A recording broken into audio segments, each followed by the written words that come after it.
হরে কৃষ্ণ। কামদা একাদশীর মাহাত্ম্য শ্রবণ করুন। চৈত্র মাসে শুক্লপক্ষের কামদা একাদশী ব্রত মাহাত্ম্য বরাহ পুরাণে বর্ণিত হয়েছে। মহারাজ যুধিষ্ঠির বললেন, হে বাসুদেব, আপনি কৃপা করে আমার কাছে চৈত্র মাসে শুক্লপক্ষের একাদশীর মহিমা কীর্তন করুন।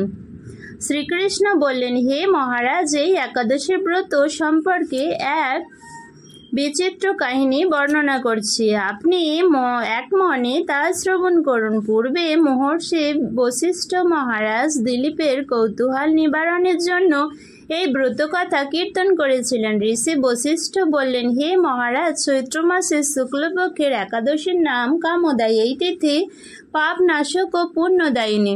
পূর্বকালে মনোরম নাগপুরে স্বর্ণ নির্মিত গৃহে বিষধর নাগেরা বাস করত। তাদের রাজা ছিলেন পুণ্ডরিক।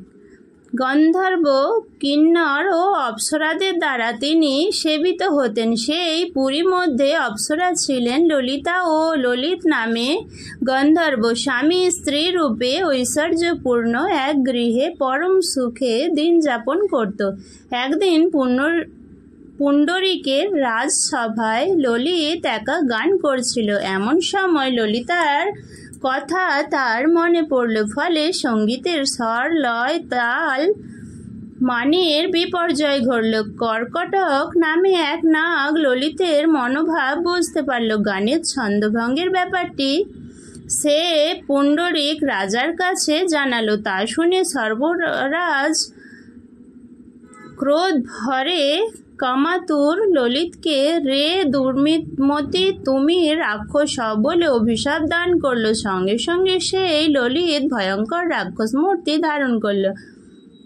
তার হাত 10 যোজক বিস্তৃত, মুখ পর্বত গুহা তুল্য, চোখ দুটি প্রজ্বলিত আগুনের মতো, ঊর্ধ্বে 8 যোজন বিস্তৃত প্রকাণ্ড এক শরীর সে লাভ করল।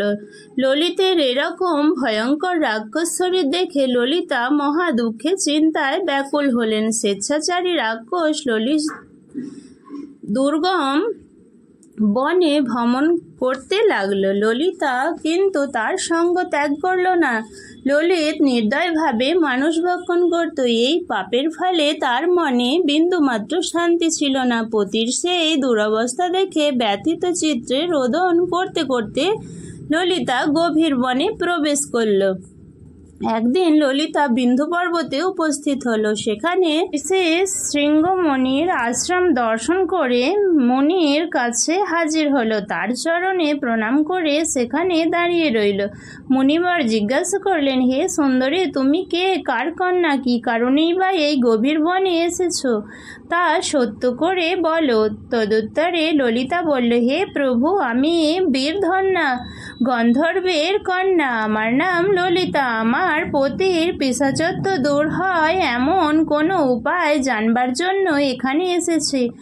তখন ঋষি বললেন, চৈত্র মাসে শুক্লপক্ষের কামদা নামে যে একাদশী আছে, তুমি সেই ব্রত যথাবিধি পালন করো।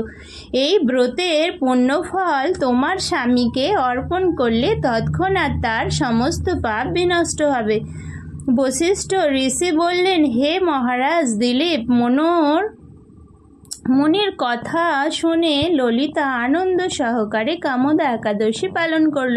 তারপর ব্রাহ্মণ ও বাসুদেবের সামনে পতির উদ্ধারের জন্য আমি যে কামদা একাদশীর ব্রত পালন করেছি তার সমস্ত ফল আমার পতির উদ্দেশ্যে অর্পণ করলাম। এই পুণ্যের প্রভাবে তার পিশাচত্ব দূর হোক।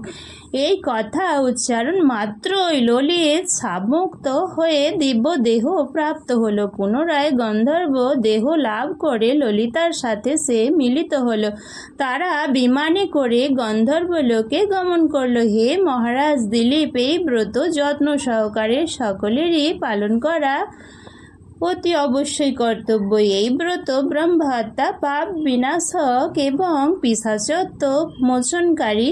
এই ব্রত কথা শ্রবণপূর্বক পাঠ ও শ্রবণে বাজপেয় ও যজ্ঞের ফল লাভ হয়। জয় কামদা একাদশী ব্রত কি জয়। হরে কৃষ্ণ, হরি বল, রাধে রাধে।